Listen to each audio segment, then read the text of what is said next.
The third circle in Khajru's circle model is the expanding circle. The expanding circle comprises countries where English is used or learned as a foreign language. These countries include China, Indonesia, Russia, Saudi Arabia, Japan, Korea.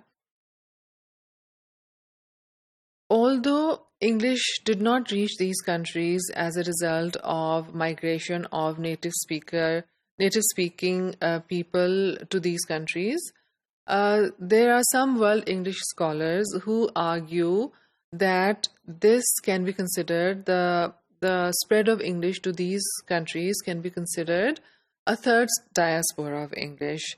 This diaspora is distinct in many ways. Above all, it is not a result of the migration of native English speaking people into these countries.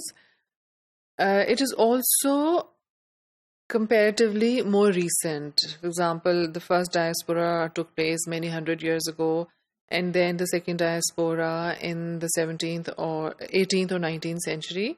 But this is more recent. All this has started happening in the 20th, especially middle 20th century, and is happening now. And English was not transplanted to these countries as a result of migration. The spread of English in these countries can be looked at as a result of the political and economic influence of Britain and the USA on these countries.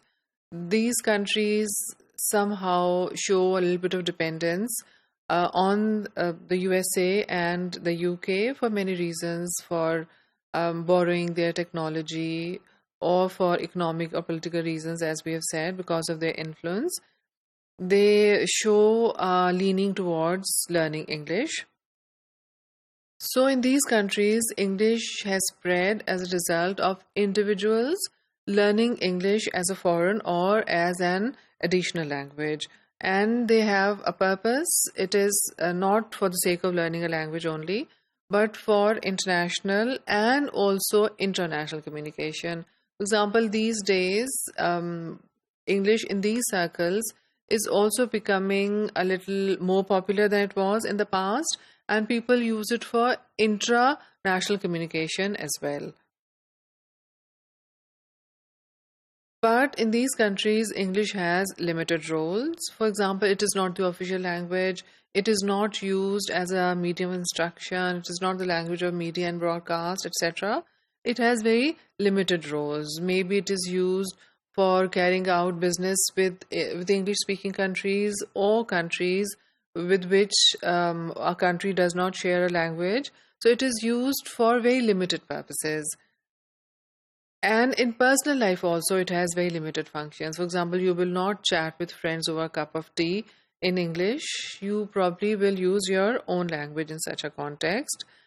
And because it has limited functions and the status is also very restricted, it is completely dependent on the norms established by the native English-speaking countries. So it follows the rules and principles of the native English speakers.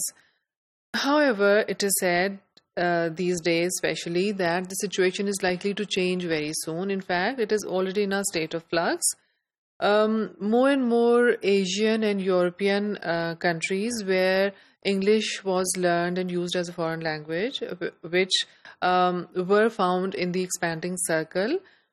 English is being introduced in these countries at an early stages of schooling. So earlier it was towards perhaps the middle school that English was introduced as a foreign language, but now English is being introduced at early years of school education. And perhaps they've realized that they need English for many practical purposes. One is to benefit from the technological developments of English-speaking countries, especially the developments in the information and communication technology. So the countries in the expanding circle, where traditionally English was learned as a foreign language, these countries are now showing an interest, a little bit more interest in learning English and using it for different purposes.